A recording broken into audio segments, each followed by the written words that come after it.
तो जब हम अंतर्राष्ट्रीय संबंधों की बात करते हैं तो उसमें बड़ा महत्वपूर्ण हो जाता है कि हमारे देश के प्रधानमंत्री या राष्ट्रपति किन देशों में जा रहे हैं, वहाँ दुनिया के देशों के कौन से राष्ट्राध्यक्ष हमारे देश में आ रहे हैं। तो अगर इस दिशा में देखें तो अभी हमारे प्रधानमंत्री 17 दिसंबर 2025 को जब इथियोपिया की यात्रा पर गए, तो वहाँ उन्होंने इथियोपिया की संसद के संयुक्त सत्र को संबोधित किया। और इस बैठक में प्रधानमंत्री ने अपने संबोधन में बहुत सारी महत्वपूर्ण बातें की। हालांकि मैं आपको बता दूं कि अब तक प्रधानमंत्री 18 देशों के संसद को संबोधित कर चुके हैं और इस इथियोपिया की यात्रा में प्रधानमंत्री श्री नरेंद्र मोदी को वहां का सर्वोच्च नागरिक सम्मान the great honour of Ethiopia भी दिया गया।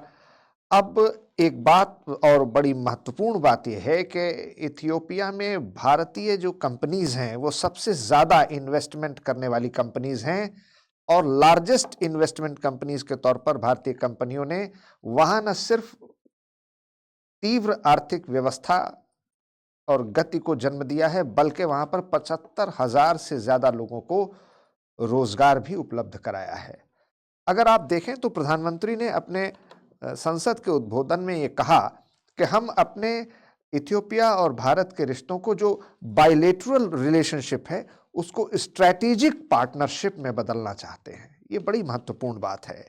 और इसी के साथ साथ उन्होंने ये भी कहा कि भारत और इथियोपिया दोनों में agriculture is the backbone of our society and country, यानी कृषि भारत में भी और इथियोपिया दोनों जगहों पर ये हमारी अर्थव्यवस्था, हमारे देश, हमारे समाज की रीढ़ है, हमारे बैकबोन है। और इस वजह से कमर्शियल फार्मिंग शुरू करने में भारत ने इथियोपिया की बहुत मदद की और भारत कमर्शियल फार्मिंग के क्षेत्र में वहाँ पर बहुत सारे बड़े प्रोजेक्ट्स लॉन्च कर रहा है।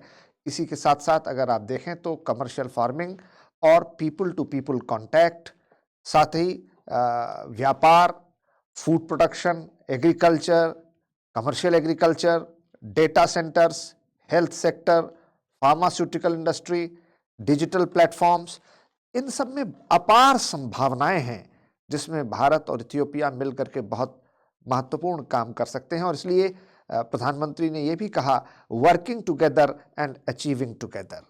ये बड़ी महत्वपूर्ण बात है। और भारत और अफ्रीका के संबंध तो बहुत पुराने हैं और इथियोपिया अफ्रीका का एक बड़ा महत्वपूर्ण देश है। और जहाँ तक इथियोपिया की बात है तो लगभग रिकॉर्डेड हिस्ट्री में हमारे इथियोपिया के साथ 2000 साल से ज़्यादा पुराने रिश्ते हैं। हमें ज़रूरत है उन रिश्तों को एक नई ऊंचाइयां, एक नया मुकाम देने की, क्योंकि इथियोपिया जैसे देश, अफ्रीका के देश, ये हमसे कोई रुपए पैसे की दरकार नहीं करते।